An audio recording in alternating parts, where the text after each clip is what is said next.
Bismillahirrahmanirrahim. Alhamdulillahi rabbil alamin. Wassalatu wassalamu ala nabiyyina Muhammad wa ala alihi wa ashabihi wa sallam. Amma ba'd. Nesër kalum fillu me shpjegu temën, cilën autori i shumë thot babu min ash-shirki labsul halqati wal khayti wa nahwihima. Thot tema cila tregon se prej shirkut është ngjitja, vënja apo veshja e rrethët, e perit edhe gjëra që janë ngjashme me këtë.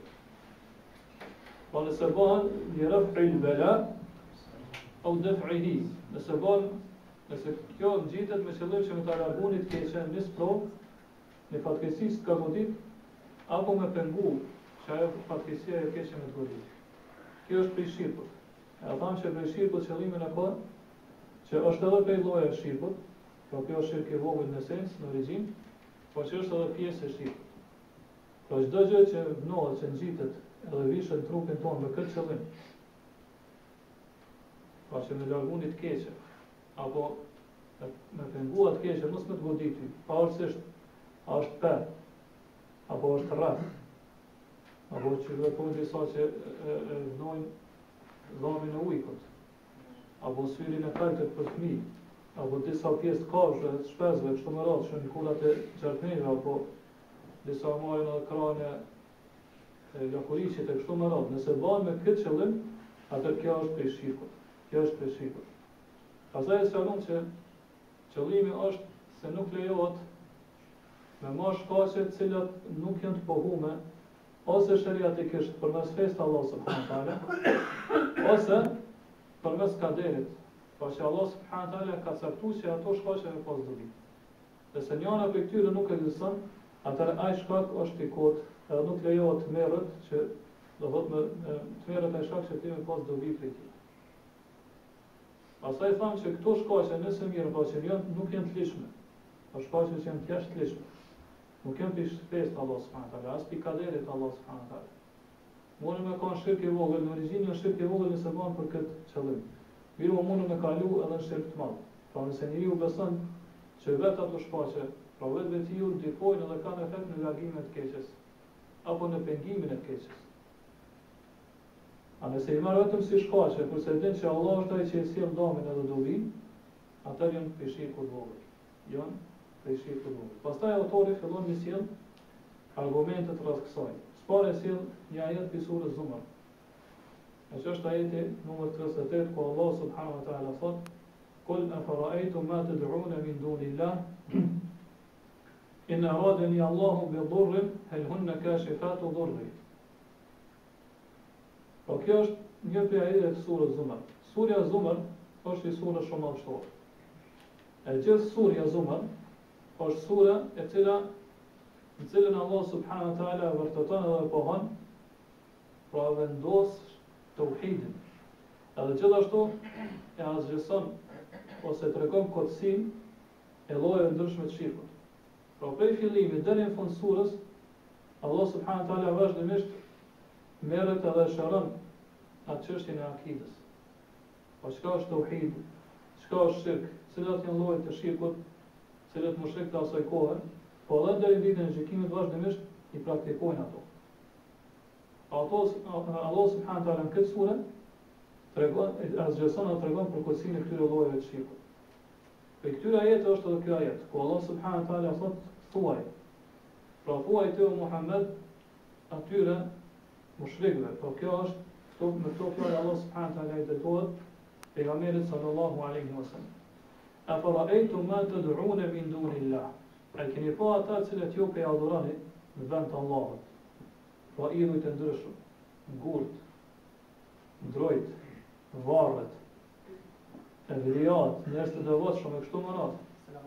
Po çdo gjë që adhurohet në vend të Allahut subhanahu taala. Po këto fjalë, edhe pse i kanë zbrit pejgamberit sallallahu alaihi wasallam, edhe kanë qenë për popullin e tina, për ata që kanë bërë shirk për popullin e tina, mirë, po këto fjalë i drejtohen çdo kujt që i bën shirk Allahu subhanahu taala deri në ditën e gjykimit. Deri në ditën e kiametit. Apo ishin ata që ju pe adhuroni në vend të Allahut. Po Allah ja drejton këtë pyetje, edhe ata nuk kanë mundësi kurse kur me ju përgjigje asaj. Allah po thot e faraejtum, apo i shihni. Po qëllimi është me njoftoni, me tregoni për to. Po kështu shpjegohet dhe komentohet kjo pjesa e jetës. Pse? Pa arabisht quhet që kjo është koment me lazim. Po patjetër duhet komentohet kështu, sepse ai i cili e sheh diçka, dëshmon diçka, e sheh me sytë e tij, ai patjetër edhe do të komë tregu ty për atë. Por kjo është një pyetje, po në sens Allah subhanahu wa taala po bën pyetje për shikim, apo i shihni ju ato. E po qëllimi është me njoftoni për to, me tregoni për to. Qysh thot Allah subhanahu wa taala në ajetin e parë surës Maun, Ra'ayta alladhi yukaththibu bid-din. A ke pa atë i cili e përgjigjëstron dhe së beson ditën e gjykimit. Po qëllimi është me tregu se cila është gjendja atina i cili nuk e beson. Do më njofton rreth gjendjes tina, ose gjendjes atina i cili nuk e beson ditën e gjykimit apo përgjigjëstron ato. Thuhet Allah subhanahu wa taala: "Kul afara'aytum ma tad'una min dunillah, hal hunna in aradani Allahu bi dhurrin, hal hunna kashifatu dhurri." Nëse Allah dëshiron që më godit mu me njën tëmë, me një të keqe, a ka mundësi që ato më largu këtë keqe? A ka mundësi që ato gjëra që bëja dhërën e mentë Allah më largojnë mua këtë keqe? Tu në gjuhën arabe, do thotë që shpjegojnë dietarët, kjo feja që ka ardhur pas pjesës së pyetjes apo i shihni. Afa ra'aytum, apo i shihni. Në gjuhën arabe kjo tregon se kjo fjali ju ka bashkangjit një fjali e tjetër e cila nuk shqiptohet, nuk thuhet, mirë po konteksti i ajetit e tregon ato. Për arsye se para këtij ajeti Allah subhanahu wa taala thot: "Wa la in sa'altahum man khalaqa as-samawati wal arda la yaqulunna Allah." Nëse ti i pyet ata, kush i ka krijuar qiellin dhe tokën, po fillimi i ajetit, kush i ka krijuar qiellin dhe tokën, çfarë do thonë ata? Do thonë Allahu i ka krijuar. Pastaj Allah po vazhdon thot: "Afara'aytum", a keni pa? Po qëllimi është, ai fjalia që këtu përcaktohet është se përderisa jo po e pohoni që Allah është ai i cili ka krijuar qiellin dhe tokën, i vetmi. Atëherë si ka mundësi që jo do të po adhuroni edhe po e lutni dikon tjetër me Allah subhanahu. Si ka mundësi që ju po i drejtoni dikujt tjetër përveç Allahut subhanahu wa taala. Pra po pohoni, po miratoni kët, e megjithatë jo po i veproni këto gjëra, po i bëni shirk Allah subhanahu wa taala në adhurim. Kjo është një prej përcaktimeve që dietarët e kanë caktuar këtij ajeti ose kuptimin e këtij ajeti, domethënë si. E dyta është se Allah subhanahu wa taala sikur ju drejtohet mushrikëve edhe të Mekës dhe mushrikëve deri në ditën e gjykimit me fjalët sikur po ju thot, jo po pohoni që Allah subhanahu wa taala është i vetmi në rububien e tina, në zotrimin e tina. Pra është i vetmi Zot. Edhe ai është i vetmi i cili ka krijuar qiellin dhe tokën. Pra nëse ju e pohoni kët, atëherë keni pa këto gjëra tjera, të cilat po i adhuroni vend Allah subhanahu wa taala, ose këto gjëra tjera, të cilat ju po i drejtoheni vend Allah subhanahu wa taala. A kanë fuqi ato? A kanë mundësi që u ma largu të keqen edhe dëmin që më kanë godit mua? Ose u ma sjell një të mirë për mëshirës të Allah subhanahu wa taala, për mirësive të Allah subhanahu wa taala. Pasi pas këtij shpjegimi i dytë, kjo feja që marr këto po tregon bashkënditje. Po e rendit pjesën e dytë të ajetit me ose pjesën e fundit me pjesën e parë të ajetit. Edhe kjo është qëllimi i këtij argumentimi që sjell Allah subhanahu wa taala me këtë ajet. Për arsye se nëse shikojmë Kur'anin Allah subhanahu ose rruga e Kur'anit është që Allah subhanahu wa taala vazhdimisht argumenton kundër mushrikëve në pohimin e tyre që ja bojnë tauhidit rububie. Po kur ata e pohojnë që Allah subhanahu wa taala është i vetmi i cili krijon, i vetmi i cili ka krijuar qiellin dhe tokën, i vetmi i cili furnizon, i vetmi i cili drejton edhe udhëheq këtë univers, atëherë Allah subhanahu wa taala me këtë ju kundërpërgjigjet dhe argumenton kundër mushrikëve se si ka mundësi që ju po e pohoni këtë, po pranoni këtë edhe megjithatë jo po e mohoni tauhidin uluhia, po e mohoni që vetëm Allah meriton adhurimin. Po kjo është e pamundur. Nëse jo e pohoni që Allah subhanahu wa taala është Zoti vetëm, krijuesi vetëm, furnizuesi vetëm e kështu me radhë, atë patjetër keni me pranuar që Allah subhanahu wa taala është i adhuruar dhe i vetëm.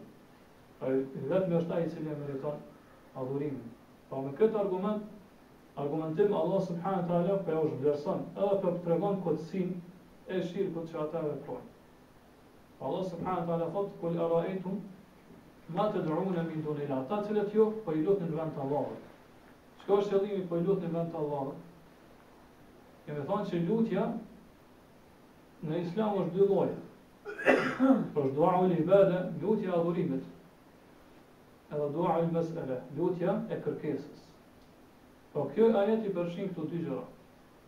A kjo do thotë këto dy gjendje vazhdimisht ekzistojnë të pisarët e shirkut, pa të bakanet, të i vujtarët. Ata vazhdimisht do thotë i lutin tjerë në vend të Allah subhanahu taala ose me dua të adhurimit.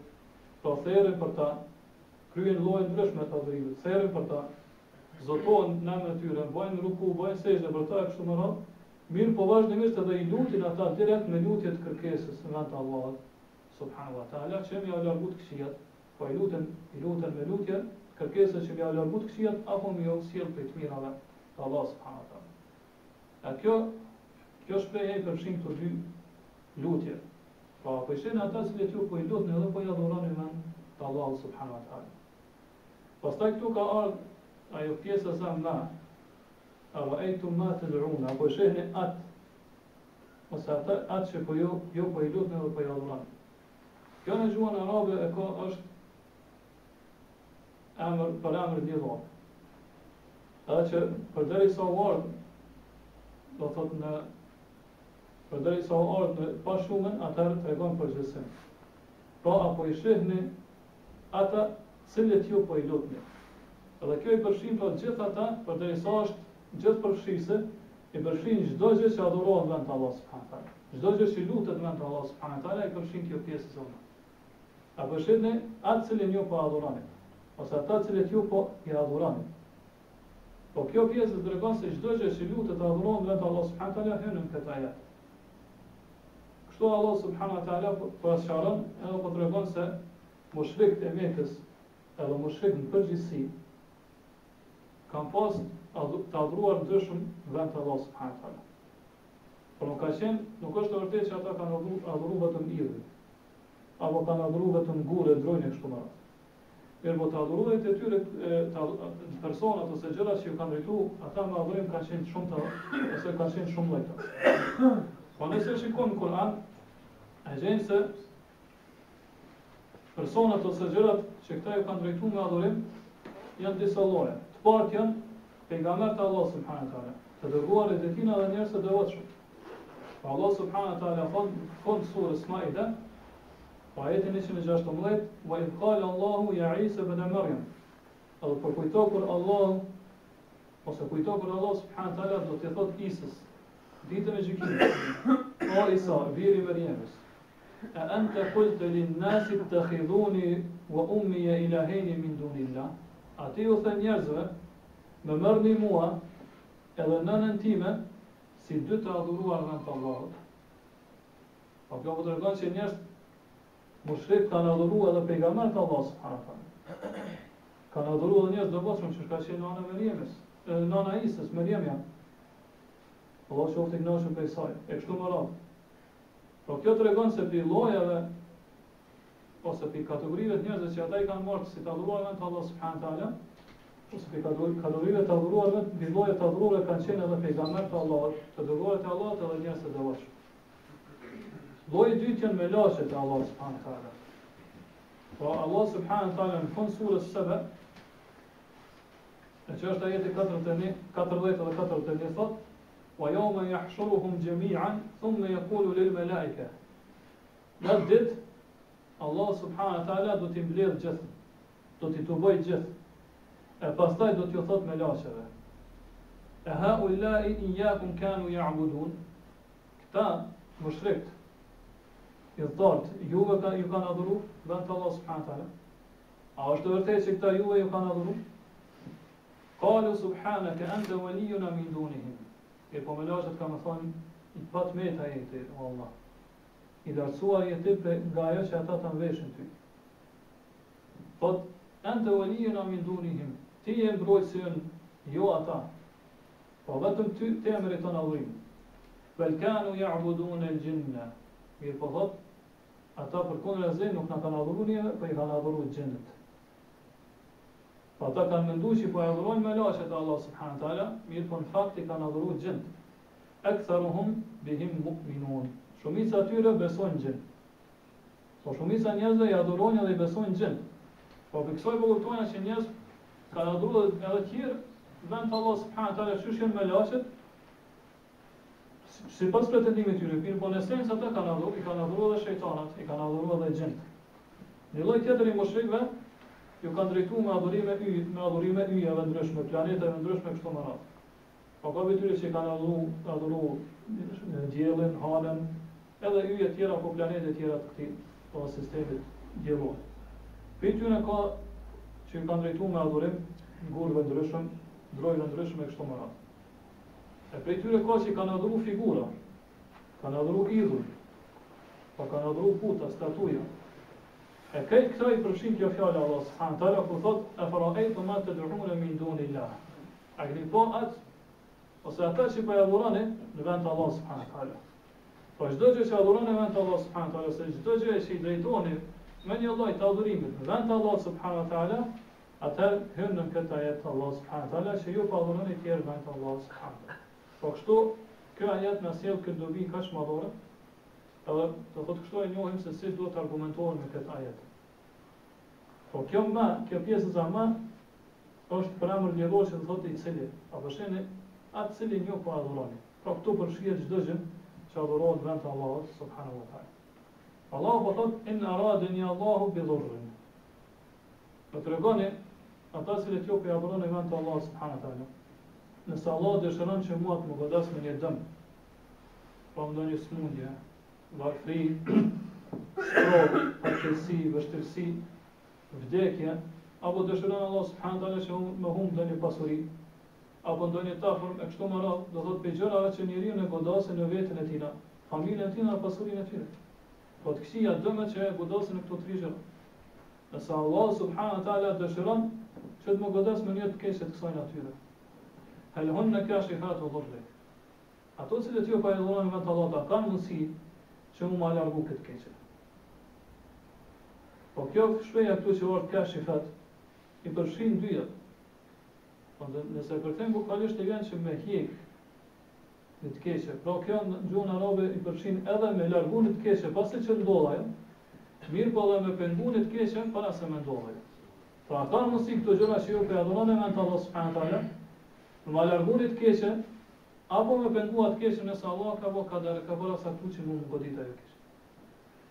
Pastaj vazhdon thot, au aradeni bi rahme, apo nëse donë Allah subhanahu wa taala, mu më godit me një mëshirë, me një mëshirë prej tina, për që është shëndetje, pasuria, do dhëtë lehtësimi, vështirësive, largimi tyre kështu më radhë. Nëse donë Allah subhanahu wa taala, nëse dëshiron që mu ma dhanë unit mirë, një mirësi për tina, një mëshira, ka mundësi, helhun në musikatu rahmetin. A ka mundësi që ato me pengu këtë mëshirë të Allah subhanahu wa taala. Po kjo është e pamundur.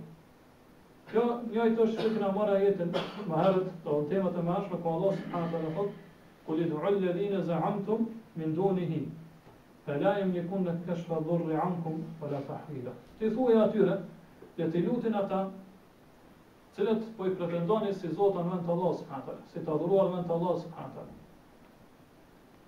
Mirë po thot dijeni se ata nuk kanë mundësi, nuk posedojnë, fela yamlikuna kashfa dhurri ankum. Nuk kanë mundësi që ata nuk kanë posedimin e tyre me ja largu të keqen që ju godet juve. Ja largu dëmin që ju godet juve. Po nuk kanë mundësi as me largu ata, po as me zhvendos në një vend tjetër. Ai çdo këta janë ato gjëra. Që ju adhuroni në vend të Allah subhanahu wa taala, sa që nuk ka mundësi as dëmin me largu, mirë po nëse ju godet nuk ka mundësi që atë dëm e zhvendosë në një vend tjetër. Po kështu Allah subhanahu wa taala të tregon atyre, apo të tregon atë kotësinë e këtyre zotave ose të adhuruar në vend të Allahut subhanahu wa taala, me gjitha llojet e tyre që i përmendëm më lart. Gjitha ato jo që pe adhuroni edhe pe lutni në vend të Allahut subhanahu wa taala, asnjë prej tyre nuk ka mundësi me bë dëm apo me bë dobi. Po kështu Allah subhanahu wa taala po tregon pa mundësinë e tyre. Allah subhanahu wa taala po tregon se jo vetëm që nuk ka mundësi me bë dëm, mirë po nëse dëshiron Allah subhanahu wa taala u sjell mundi të mirë, nëse dëshiron Allah subhanahu wa taala u dhon mundi të mirë, në mirësi prej tij, ose u largoni të keq, ato nuk ka mundësi me pengu, jo vetëm ato. Por askush i krijesave të Allah subhanahu wa taala nuk kanë mundësi që ty me ta pengu ose me ta largu një të mirë që Allah subhanahu wa taala dëshiron me ta dhënë ty. Po kurse si s'ka mundësi ato me arritë. Po prej kësaj kuptohet se këta të adhuruar, këta zota të cilët për këta persona kanë pozita madhore, kanë nivele të larta sipas tyre te Allah subhanahu wa taala. Do thotë janë gjëra dobta. Janë gjëra të cilat nuk kanë mundësi, do thotë me vepru këto as dëmën e as dobin. Edhe kjo tregon kotësinë e adhurimit që njerëzit ja kushtojnë aty. Edhe gjithashtu tregon pa mundësinë e mushrikëve që më dhon përgjigje kësaj pyetje të Allah subhanahu wa taala. Parashikoj se pejgamberi sa son këtë pyetje, mushrikëve jo ka bën në prezencë, në publik. Jo ka lexuar këtë pyetje që Allah subhanahu wa taala ka drejtuar. Prezencën e gjithë tyre. Po kur ka qenë ata në publik. Edhe me gjithë këtë ata nuk ju kanë përgjigj kësaj pyetje të Allah subhanahu wa taala. A nuk kanë mundësi ata që adhurojnë diçka tjetër nga Allah subhanahu wa taala me dhon përgjigje kësaj. Deri në ditën e gjykimit. Muqatili, Allah më shiro thot, فَسَأَلَهُمُ النَّبِيُّ صَلَّى اللَّهُ عَلَيْهِ وَسَلَّمَ فَسَكَتَ. Të pasi që Allah e ka zbrit këtë ajet, pejgamberi sa ka shku dhe i ka pyet ata. Mirëpo ata kanë hesht, s'kan pas përgjigje rreth saj.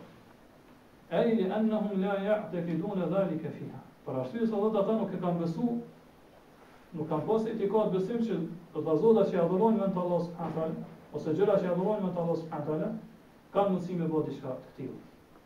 Wa inma kanu yad'unaha ala ma'na annaha wasa'id wa shufa'a 'inda Allah. Ata i kanë lutur dhe kanë adhuruar këtë gjëra vetëm nga aspekti që ato janë ndërmjetës, bojnë shefat mes tyre dhe mes Allah subhanahu wa taala.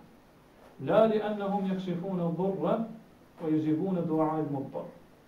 Jo, do thotë ata nuk kanë besuar që ato largojnë dëmin ose të keqen fatkeqësinë që të ka godit, apo që i përgjigjen lutjes tatina që është në vështirësi, që është në ngushti. Kurse sot do thotë mushrik, e sotit janë në gjendje më të keqe se sa mushrikët e Mekës. Sa që ata besojnë që gjërave, personave që i lutën në vend të Allah subhanahu wa taala, ata kanë mundësi krahas Allahut me të bëj ty domë dobi. Po gjendja e tyre është më ulë se sa gjendja e paganëve mushrikëve që kanë qenë kohën e pejgamberit sallallahu alaihi wasallam. Fa hum ya'lamuna anna dhalika lillahi wahdahu. Pra arsye se vazhdon të tregon këtë dietar se ata e dinë që kjo i takon Allahut vetëm. Pra vetëm Allah është ai që mund të bëjë dëm edhe dobi. Kema qala ta'ala qad shushat Allah i lartësuar, thumma idha massakum ad-durru fa ilayhi taj'arun. Po pastaj kur ju i godet dëmi, ju te Allahu ktheheni edhe ngridhni zëra duke lutur Allah subhanahu wa taala. Thumma idha kashafa ad-durra 'ankum idha fariqun minkum bi rabbihim yushrikun. Ju bëhet kur Allah subhanahu wa taala pastaj ju largon juve këtë dëm, ju prapë i ktheheni edhe i bani shirk Zotit juve. Prapë i ktheheni edhe i bani urtak, i luteni të tjerë vend Allah subhanahu wa taala. Po kjo është Allah subhanahu wa taala drejton shumë pyetje të tilla në Kur'an. Kjo është njëra prej tyre. Pashë Allah subhanahu wa taala përmes tauhidit rububiyya argumenton kundër mushrikëve ose kundër shirkut që ata e bojnë në tauhidin uluhiyya. Edhe do thotë ata mushrikë kur s'kan pas mundësi të përgjigj këtyre pyetjeve të Allah subhanahu wa taala deri në ditën e gjykimit. Pastaj vazhdon ajeti Allah subhanahu wa taala thot kul hasbi Allah. Mos këtojna Allah thot thuaj hasb jami, po ai që më mjafton mua është Allahu. Kul hasbi Allah. Thuaj Allahu më mjafton mua. Po fjala hasb që përdor këtu i vjen kafin. Po kafini ai që më mjafton mua është Allahu. Kështu thot Allah subhanahu wa taala për shembull në surën Naba, ajeti 36, jazaan min rabbika ata'an hisaba. Ata do të kenë shpërblim prej Allah subhanahu wa taala, edhe do të kenë dhënje të mira mjaftueshme. Po ju mjafton, në xhenet njerëz do të kenë aq shumë shpërblime, aq shumë hira prej Allah subhanahu wa taala, saqë nuk do të kërkojnë tjetër. Do të ju mjaftojnë ato që Allah subhanahu wa taala jo ja. Prandaj për kësaj shprehje është edhe kjo hasbi Allah. Mua më mjafton Allah subhanahu wa taala, por vetëm Allah më mjafton mua. Pastaj disa dietarë kanë thënë se cila është këtu kryefjala dhe kallëzuesi. Kul hasbi Allah. Ai që më mjafton mua është Allahu.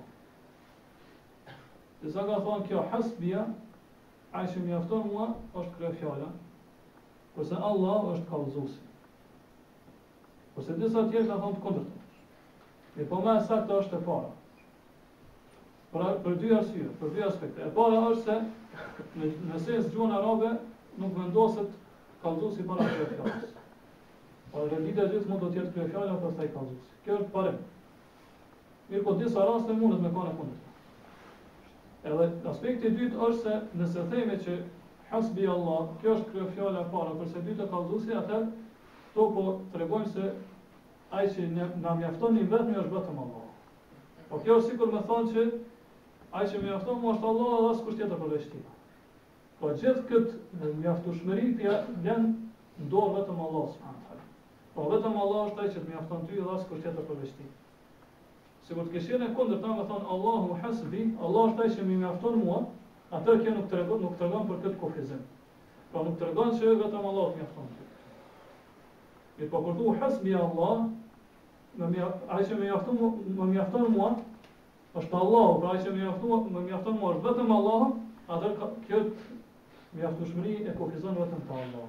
Pra që vetëm Allahu të mjafton. Pastaj vazhdon ajeti dhe thotë vërtet pas se me tregu për kësaj kuptojna që kur themi ne që mua më mjafton atë Allahu, po qëllimi i kësaj është që ne gjitha çështjet tona ja adresojnë edhe ja lojnë në dorë Allah subhanahu wa taala. Ja besojnë Allahut.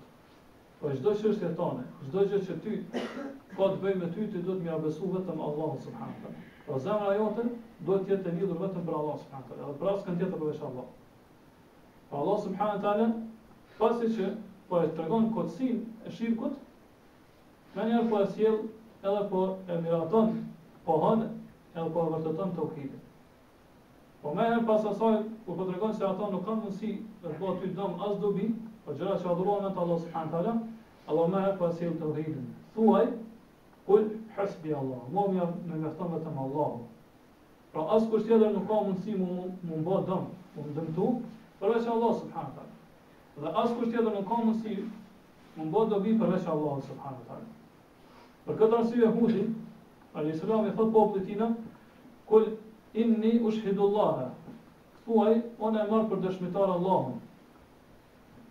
Washhadu anni bari'un mimma tushrikun min dunihi. Edhe ju dëshmoni zbashku me mua që unë shfaqsohem, edhe distancohem prej atyre gjërave që i bëni ortak barabart me Allahun subhanahu wa taala, apo krahas Allahut. Te ki duni xhemian.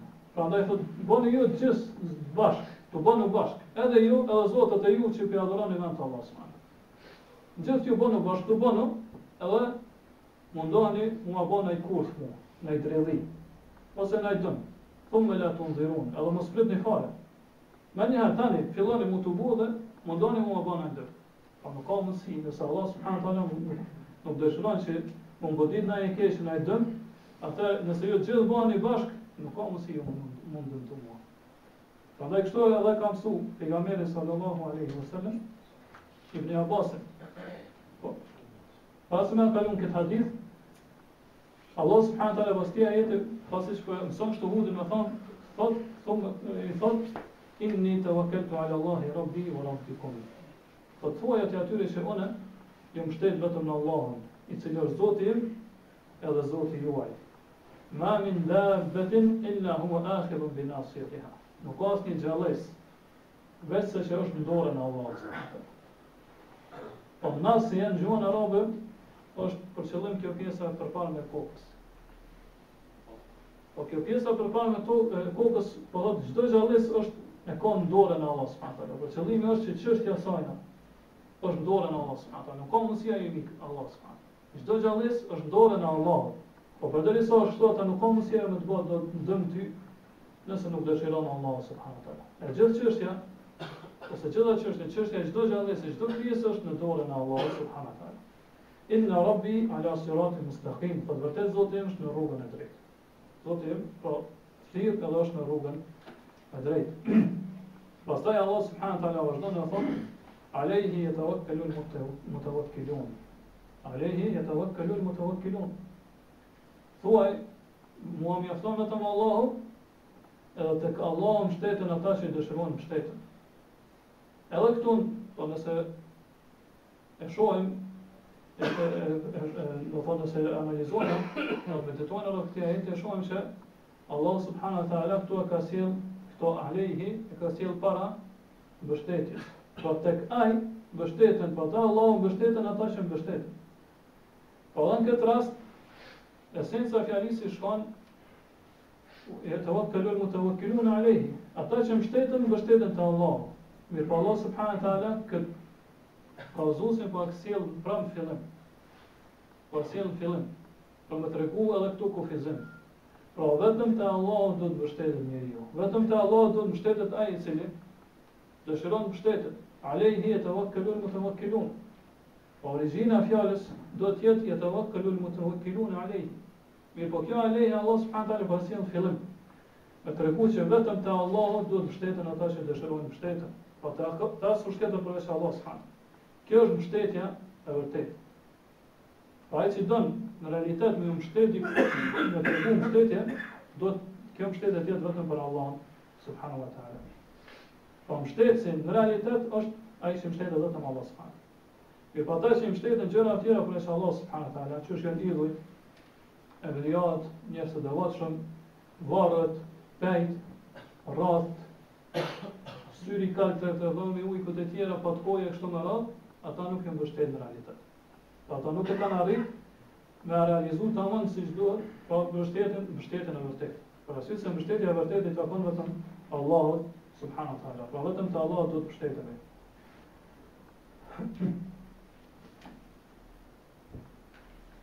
Mirë, po ne që do të ditë këtu se nëse ne e themi që do të mbështetemi vetëm te Allahu subhanahu wa taala, kjo nuk tregon që ose nuk e kundërshton ato që njeriu inshallah me autorizu dikon me ja kryen një punë.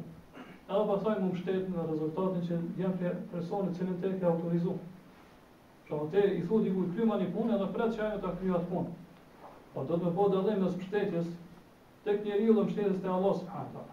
Pra çka është mbështetja në Allah subhanahu wa taala? Po ti do të mbështetesh te Allah subhanahu wa taala nga aspekti i besimit, i itikadit tënd. Po me ditë që çdo çështje është në dorën e Allah subhanahu wa taala. Sikur se dami edhe dobia. Po duke treguti për ushmëri të plot ndaj Allah subhanahu wa taala, për ulje të plot. Në shoqëri të plot Allah subhanahu wa taala. Po mbështet vetëm te Allah subhanahu wa taala, edhe me tregu veten apo me konsideru veten që ti je nevojtar për Allah subhanahu wa taala. Edhe çdo gjë më ia besuar dhe ia lën dorë Allah subhanahu wa taala. Kjo është mbështetja, që duhet të kushtohet vetëm Allah subhanahu wa taala.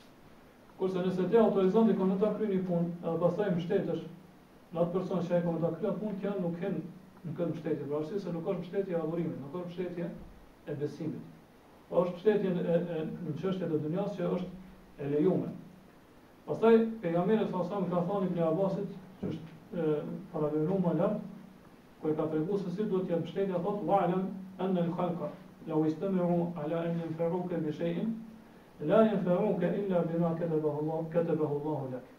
Dije se kur gjithë njerëzit më bëhen bashkë, me ta sjellë ty një dobi, me të bëhet ty diçka, ta sjellë një dobi, nuk ka mundësi me ta sjellë atë dobi veç se atë që ka shkruar Allah subhanahu wa taala për ty. S'ka mundësi ata me të bëhet dobi më shumë. Vetëm atë që Allah subhanahu wa taala ka shkruar për ty. ولو اجتمعوا على أن يضروك بشيء لا يضروك إلا بشيء قد كتبه الله عليك. O gjithashtu dije që edhe nëse të bëhen ata mblidhen, po gjithë njerëz, edhe tjerë, gjente tjerë, shejtana, nëse mblidhen gjithë me të bëhet ty diçka dot, nuk ka mundësi me dëmtu ty vetëm se ai sa ka shkruar Allah subhanahu wa taala këtë. Rufi'at al-aqlam wa jaffat as-suhuf. Po ata penat lapsa që i kanë shkruar kaderin ju ngrit lart, ma nuk shkruajnë, u kry kaderin. Po ai që është kader është u paracaktu. Edhe ngjyra me cilën ka shkruar ata u tha.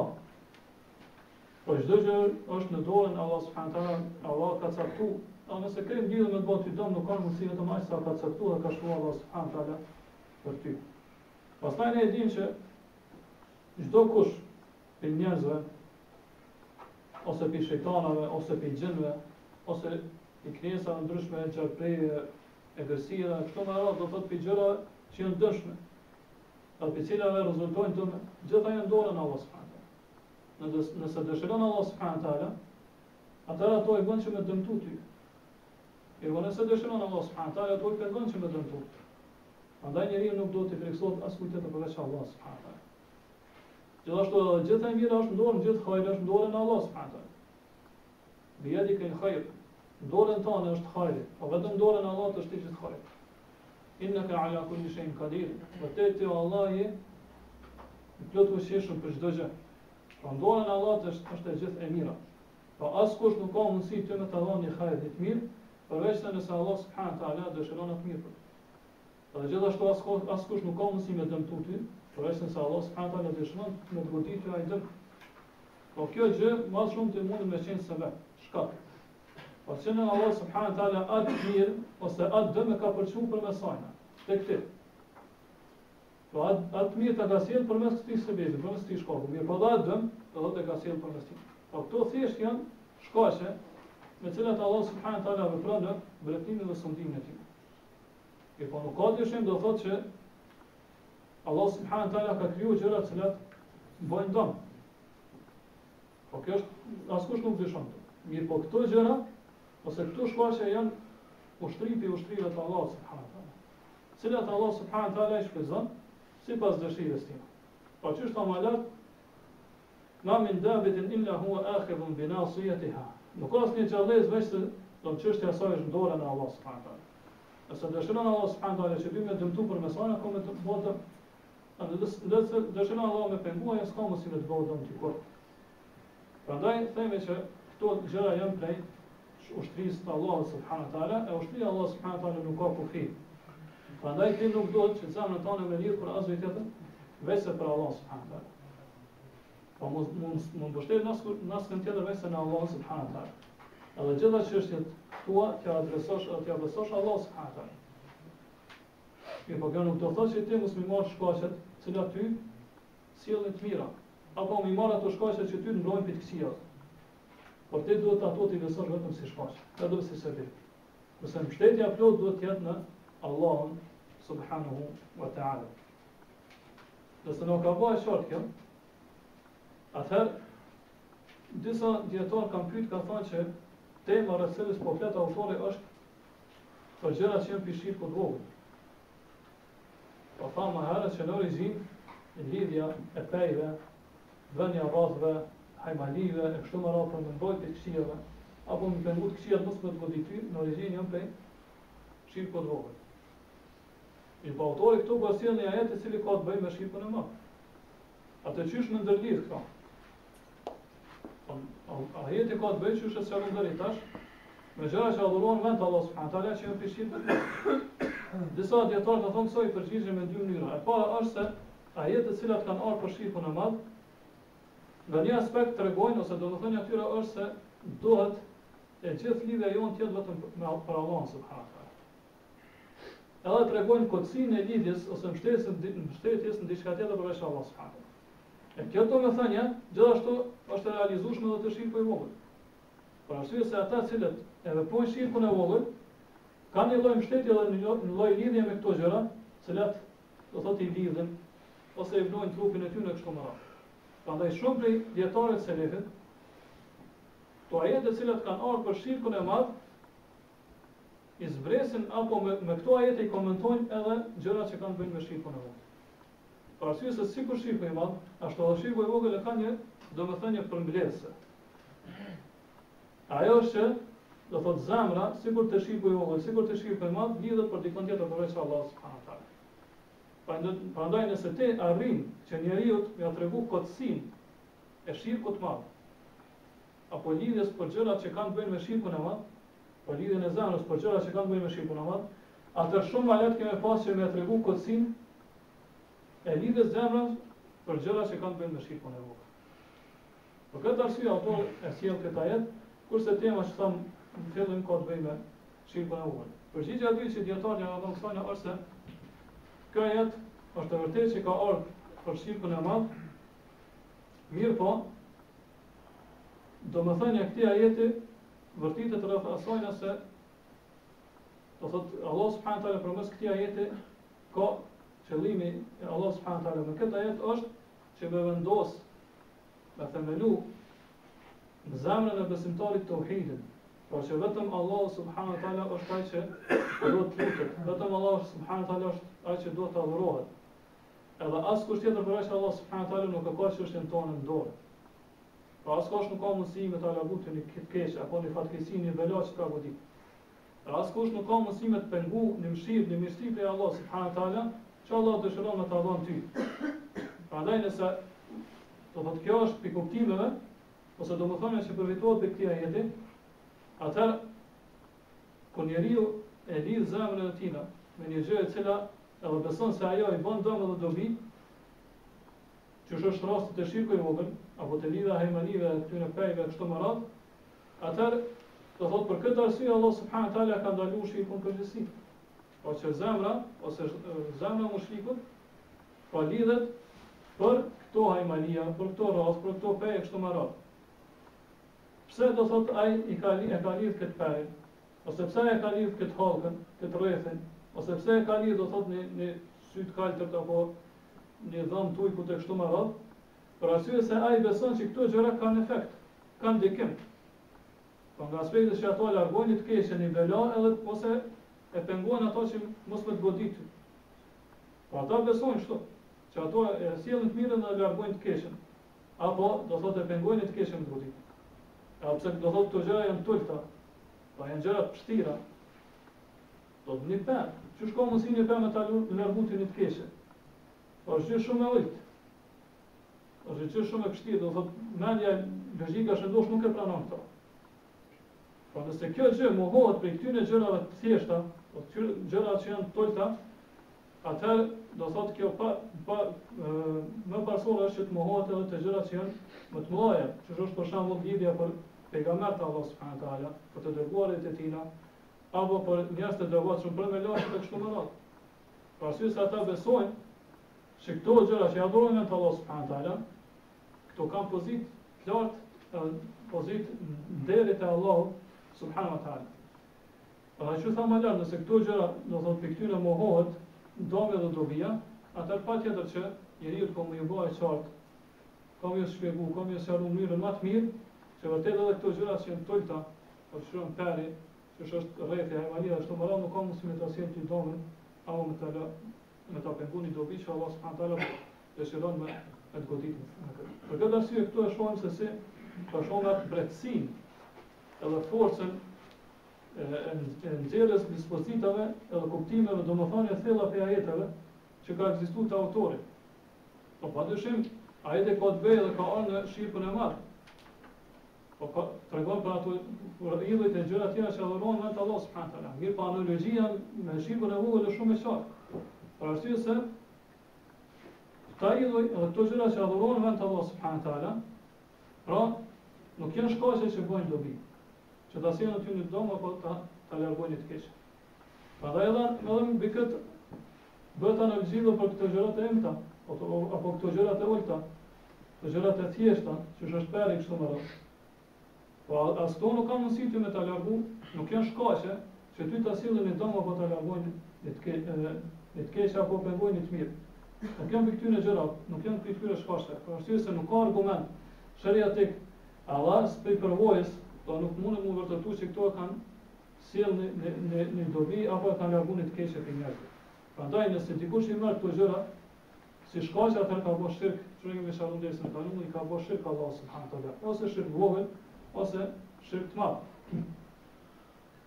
Disa dietar ka thënë që si argument tjetër për këtë temë që ka sjellë autori, ose pjesa e jetës në cilën dëshmohet për këtë temë është edhe kjo pjesa që thon hasbi Allah. Thuaj më mjafton vetëm Allahu. Pra si se këto Allahu po i tregon pejgamberit sa son që ti gjitha çështjet tua ja drejtu, edhe mja besu, mja lënë dorë vetëm Allah subhanahu wa taala. Jo gjërave, shkaqeve, do thotë që janë shkaqe të hamendjes.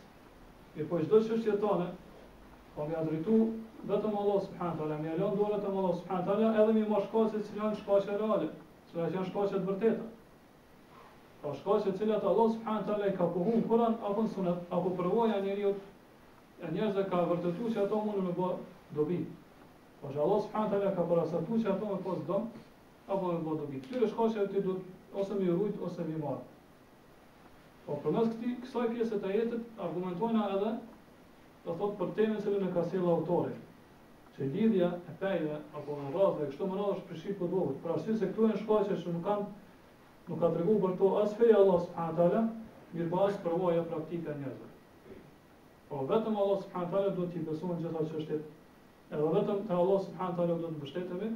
Mirë po lejohet do thotë që mi marr edhe me vepru ato shkaqe të cilat Allah subhanahu wa taala na ka treguar që lejohet mi marr ato. Për arsye se nëse ne i marrëm dhe veprojmë ato shkaqe, atë në farë mënyre do thotë kemi vepruar me atë që na ka urdhëruar Allah subhanahu wa taala. Ato janë shkaqe për vetë Allah subhanahu.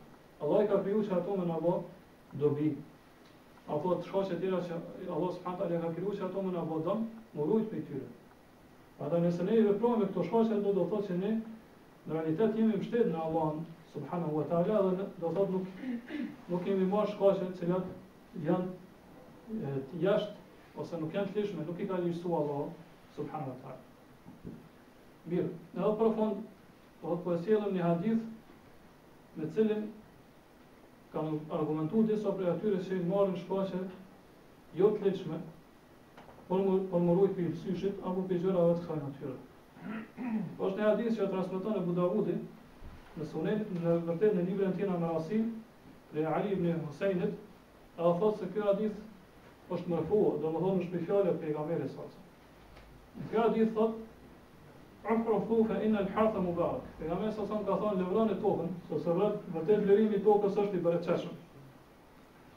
Wa aktharu fihi min al-jamajid.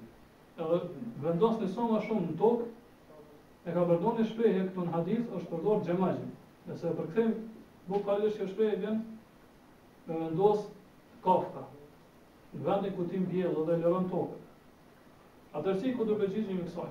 Po disa kanë thënë që ky hadith është argument që lejohet me vendos diçka që mi largum syshin ose gjërat që mundën me dëmtu, për shembull këtë rast arën cilën ti mbjell dhe lëron. Kështu kanë vepruar shumë njerëz duke u bazuar këtë hadith. Mirë po, ne kundër përgjigjemi kësaj e themi se ky hadith është hadith i dobët. Por s'po është hadith i dobët, edhe është hadith mursal. Do nuk e ka thonë këto pejgamberi sallallahu alajhi wasallam. Po mursal është hadithi që po thonë prej dikujt nën pejgamberit sallallahu alajhi wasallam, jo prej pejgamberit. Mursal. Po nuk e ka thonë këto pejgamberi sallallahu alajhi wasallam. Mirë po megjithëse këtë prapë është hadith i dobët. Edhe pse është mursal, është hadith shumë i dobët. Prandaj Abu Davudi kur e ka transmetuar këtë hadith ose kur e ka shkruar librin e tij Marasil, pra Marasil i vjen hadithe që janë mursal. Forman hadithe që janë mursal. Nuk e ka kurzuar që në këtë libër më mbledh vetëm hadithe që janë mursal, po që janë sakta, që janë autentike. Pra që kanë zinxhirin e saktë. Prandaj e shohim që edhe dietarë që kanë ardhur mas Abu Davudit, në gjithë e kanë treguar dobësinë e këtij hadithi ose kanë thënë që ky hadith është i dobët. Për ty në Suyutiu dhe tjerë. Po kanë treguar që ky hadith është i dobët. E dyta është se dietarët kanë mos pajtime, edhe nëse supozojnë që ky hadith është i saktë, dietarët kanë mos pajtime se çka është qëllimi me këtë fjalën, me këtë shprehje xhamaj. Disa dietarë kanë thënë qëllimi është për kokra, të cilat e mbjell. Po lëron tokën sa më shumë dhe hell sa më shumë kokra në tokën që se këtu është bereqeti i Allahut subhanahu wa taala. Kto ka përmend Azizi, një dietarëve në librin që është shaf i Xhami Savir, po komenti i Xhami Savir, libri i Suyutiu. Po në cilin libër vetë Suyutiu thotë që kjo hadith është i dobët. Disa ka të tjerë kanë thënë që kjo fjala xhamajim është ai druni, në cilin do thotë i cili ka atë hegër me cilin njeriu lëron. Po është mjeti me cilin njeriu lëron. Po sa më shumë jo me lëruar, do thotë as më bereqetshme të tjerë. Kurse disa të tjerë kanë thonë, pro këtë përmend dietari Ebu Sa'adat ibn al-Athiri në librin e tij An-Nihaya. Kurse disa të tjerë kanë thonë që xhamajim janë kokat e kafshëve. Mirë po, do thotë këto përmend El-Azizi që thonë më lart në librin e tij. Mirë po thonë se qëllimi për mi vendos kokat e kafshëve nëse pohohet, nëse supozohet që hadithi është i vërtetë, qëllimi është që mi vendos ato kokat kafshë ose kafkat kafshë në përala në mënyrë që mi largu shpesë. Do të përmitut, mi friksu shpesë edhe nëse arë do thotë me dëmtu arën tonë. Nuk është qëllimi që do thotë mi vendos ato për mësysh. E kjo do thotë nëse themi që hadithi është i saktë, kjo është nëse supozojmë që hadithi është i saktë, kjo është për komentimeve më të afërta. Kurse ata cilët kanë thënë se hadithi do të tregon për me marr shkaqe të cilat largojnë mbi syze, që janë kafka të kështu më radh, do thotë kjo hadith është i kotë, është i dobët, shumë i dobët, dhe nuk ka argument në këtë hadith.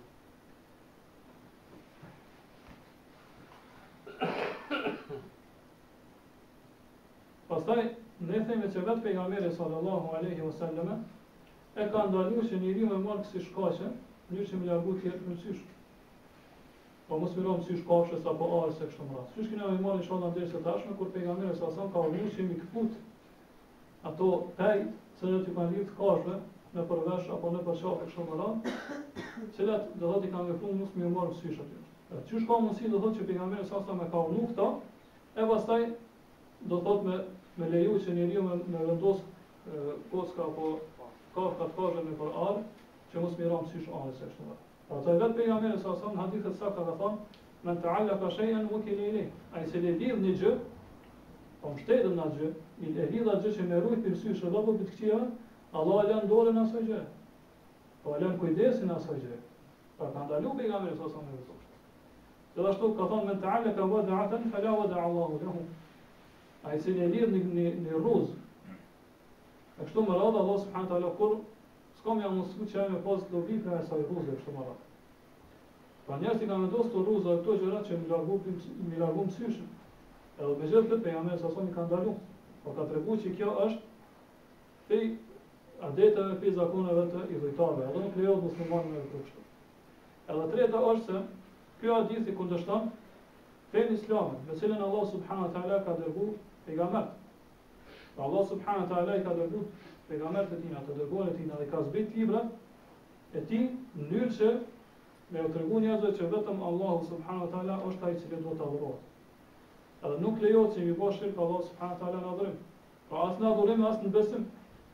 Po vetëm Allah subhanahu wa taala është ai i cili duhet besohet, edhe vetëm Allah subhanahu wa taala është ai i cili duhet të adhurohet. E kjo gjë, do të cilën aludon ky hadith, është prej llojeve veprave të mushrikëve të Mekës, cilët kanë besuar që ka bereqet apo ka dobi, apo që largon keqen nëse njeriu vendos kësaj gjëra apo gjëra të tjera të natyrën në arën e tina, apo të fëmia e tina, apo të vetja e tina, apo të shtëpia e tina kështu më radhë. Po këto nuk ka Allah subhanahu wa taala nuk na ka urdhëruar, apo nuk na ka treguar që duhet me vepru kësaj gjëra. Por derisa nuk është kështu, ato do të lidhja këtyre gjërave, hajmaliave, rrafëve, pejve kështu më radhë, do thotë është për gjërave që ose janë prej shkaqeve që nuk janë të lehtëshme, janë prej shkaqeve që nuk lejohet mi marrë kështu më radhë. Pastaj nëse dikush thotë që ai i cili vepron këto gjëra nuk beson se ato e sjellin dobi ose largojnë të keqeve të vetiu, ose janë pavarur nga Allah subhanahu wa taala. Për arsye se do thotë kësi dyshime mundi me gjetë për njerëzve. Po kur te e lidh e sheh që ai ka lini pe ose në hajmali ose në rruzë kështu më radhë që me largum syshin, ai thotë që unë besoj që vetëm Allahu i takon domë dhe dobia. E po thotë unë këto e kam marrë vetëm si shkak. Edhe do thotë besoj që Allahu këtë gjë ka bërë shkak që mu më largu një të keqe apo më sjell në dobi apo më pengon një të keqe në goditje. Çush janë shkaqe të tjera? Atëherë ne themi se edhe kjo është e kodë gjithashtu. Pse? Për arsye se Allah subhanahu wa taala qysh nëse ai në origjinë nuk e ka bërë këto për shkaqeve. Ku e keti argumentin që kjo është për shkaqeve që lejohet me marrë si shkak me ta larguar të keqja me ta sjellë në dobi. Nuk ka argument, për derisa nuk ka argument, ajo është shkak i hamendsuar. Do hamendja jote, mendja jote po e pjell ato. Por derisa ashtu atë nuk lejohet me marrë si shkak ato. Aty ka mundësi do thotë që Allah subhanahu wa taala shirkun me bosh shkak që me ta sjellë ty në dom apo me ta larguar me ta sjellë në dobi apo me ta larguar në dom. Po është e pamundur që Allah subhanahu wa taala në gjë që është shirk me bosh shkak që ty me ta sjellë dobin apo me ta larguar dom. A nëse supozohet që ka një farë lloj dobie në to, atëherë themi që dom është shumë më i madh. Ose dobia e saj është sikurse dobia alkoolit apo e kumorës. Apo njëri i bën kumor. Po Allah subhanahu wa taala për këto dy gjëra thotë që ka dobi, mirë po domi ti më shumë më i madh. Ato nëse themi që ka diçka dobi, nëse supozojmë, mirë po nëse nuk ka dobi, se sigurt kish pas dobi, Allah do thotë nuk e kish përmend si i shkaqeve të lumta. Po përderisa Allah nuk e ka përmend atë hiç nuk ka dobi atë. Po nëse supozojmë që ka dobi atë dobi i saj është shumë më i madh. Për arsye se ti këtë rast zemra jote lidhet për gjëra tjera, jo për Allah subhanahu. Ka nëse vazhdon kështu njeriu shumë lehtë mundet me kaluar në shirkun e madh. Me besu që vetë këto shkaqe mundën me pas efekt, vetë këto shkaqe ndikojnë qysh i shohim te disa prej njerëzve. Cilët besojnë që vetë këto shkaqe, vetë vetiu janë ato që ndikojnë dhe kanë efekt në talakutin e të keq apo asnjë dobi. Po kur e pyet dikon ti, pse po e vendos ose pse po ja vlen fëmisë tani syrin e kalë? Po që më largu pi syri. Po beson që vetë ai syri është që i bën dobi ose e largon të keqe kështu më radh. A nëse dikush kundërpërgjigjet, thotë çu shko mos i kjo me kon shirk, kur Abu Davudi e transmeton këtë hadith në librin e tij në rasti. Edhe dietar tjerë e transmetojnë librat e tjerë, ata nuk e kanë refuzuar këtë hadith. Kjo është të shef shumë i madh që e sjellën ata. Ata do të më dinë çu shumë kundërpërgjigj. Nëse heni në internet, nuk ka nevojë me lezu, do thotë faqet e tyre mirë, po unë me gjet me has që vërtet ata sjellën si dyshime. Do thonë çysh ju po thoni që kjo është shirk, që kjo është ndaluar, ose shirk i madh, ose shirk i vogël, kur dietar kanë transmetuar hadithe, edhe nëse thënë që është hadith i dobët. E kanë transmetuar këtë hadith në librin e tina, edhe ata dietar nuk e kanë refuzuar ato dhe nuk kanë thënë që është shirk. Kurse jo tash po dinë po thonë që është shirk. Ç'është i kundërpërgjigjimi kësaj? Po themi se dietarët i transmetojnë hadithet e dobta. Në librat e tyre, madje transmetojnë edhe hadithe që janë shpifur në krejt. Ose nuk kanë kurfar origjine, s'kan kurfar bazë të pejgamberit thosë. Pse e bojnë këto? Dyre që më asheru gjenën e tyre. Pas gjenën këtyre haditheve me tregu zinxhirin e tyre. Po me tregu që nuk lejohet më shtet në këto hadithe, nuk lejohet më besu këto hadithe. A nëse shikojmë librat e muhaditheve, dietarët e hadithit, e shohim se librat e tyre janë mbushur plot me këto hadithe dobta ose të shpifura. Pse i kanë transmetuar këto? Disa prej tyre i transmetojnë dhe tregojnë dobësinë e hadithit. E tregojnë ku e ka smundjen e hadithit. Arabisht u thënë të hadith. E tregojnë pse ky hadith është i dobët. Pse ky hadith është do thotë nëse është i dobët tregojnë pse është i dobët, nëse është i shpifur ne tregojnë pse është i shpifur në kështu më radh. Kurse disa dietar tjerë mjafton vetëm me sjelljen e hadithit, pra sjellin zinxhirin, edhe tekstin e hadithit, edhe me kaq ata e shohin që e kanë kryer përgjegjësinë para Allahut subhanahu wa taala. Për arsye se ai i cili e sheh hadithin, që ka dije rreth hadithit, edhe transmetuesët e hadithit, momentin që e sheh këtë hadith e din që është i dobët, apo e din që është i shpifur. Ata me kaq mjaftohen. Ata sjellin hadithin në librin e tij, varësisht është i dobët apo i shpifur, me qëllim që ai që e lexon këto, edhe që ka dije rreth hadithit, edhe rreth, do thotë transmetuesët e hadithit e din që ky hadith është i dobët. Apo e din që ky hadith është i shpifur, edhe me kaq mjaftohen. Pra me kaq ata e shohin që e kanë kryer obligimin, edhe janë liru pi përgjegjësisë para Allahut subhanahu wa taala. Kështu ka vepruar shumë për dietarët që është Ebu Hatimi, Ebu Qasim ibn Asakir edhe tjerë të dietarëve. Pra nuk do thotë që përderisa dietari e sjell një hadith dobët apo një hadith shpifur në librin e tij, edhe hesht për atë hadith, pra nuk e tregon gjendjen e hadithit, nuk do thotë kjo që ai e beson që ai hadith është i saktë, është sahih, është autentik, apo që ai hadith është hasan, i mirë, apo që ai hadith është i dobët kështu më radh. Edhe gjithashtu nëse është i shpifur në kështu më radh. Po nuk do thotë që vetëm se ai hesht, ai e lejon me punu edhe me vepru me atë hadith. E na inshallah në tarmën do ta marrim temën ku pejgamberi sa son ka treguar dhe ka ndaluar që me marrë si gjëra, po shë lidhja fejve të kashke kështu më radh, ditare kështu më radh që mi largu në syshin për tyre. Po ka hadith sakt për pejgamberi sa son që e ndalon këto. Inshallah në dersë dashëm do të flasim më shumë për saj. Allahu a'lam wa sallallahu ala nabiyina Muhammad wa ala alihi wa ashabihi wa sallam.